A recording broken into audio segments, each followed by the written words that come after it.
Hey guys, welcome to my another mini blog. मेरे blog की शुरुआत होती है सुबह से। जैसे ही मैं सुबह जागी, सामने वाली पहाड़ियों में धूप लग गई थी।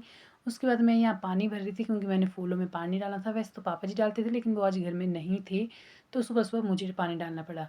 उसके बाद मैं आ गई थी किचन। सबसे पहले मैंने गर्म पानी पिया, उसके बाद मैंने डाल दिया था अजवाइन और जीरे का पानी, फिर मैंने वो पिया। उसके बाद मैंने आग वगैरह जलाई और मैं यहाँ लग गई थी खाना बनाने। आज मैं अकेली थी, तो मैं आज अपने लिए बना रही थी पराठे।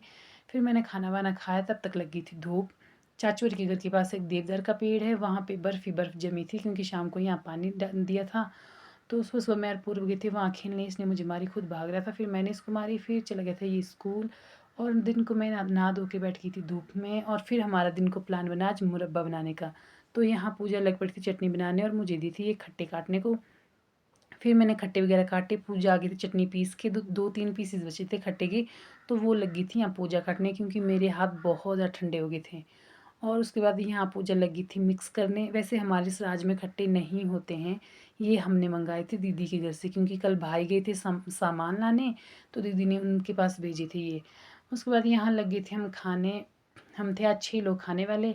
एक चाची खा रहे थे यहाँ टिफ़िन में, दूसरे खा रहे थे गिलास में और पूजा खा रही थी प्लेट में।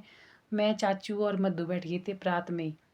पहले हमें लगा कि ये बहुत ज़्यादा बना दिया हमने, हमारे से इतना ज़्यादा नहीं खाया जाएगा, लेकिन खाने में इतना ज़्यादा टेस्टी था कि कब हमने बातों बातों में ये सारा खा लिया हमें पता ही नहीं चला।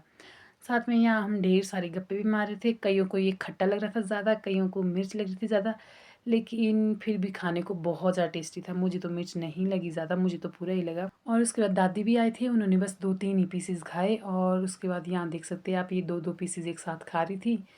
और इतना ही नहीं, लास्ट में हमने पूरी परात खाली कर दी। उसके बाद इन्होंने जो परात में चटनी बची थी वो भी नहीं छोड़ी। तब तक मामी आ गई थी, लेकिन तब तक हमने सारा खा लिया था।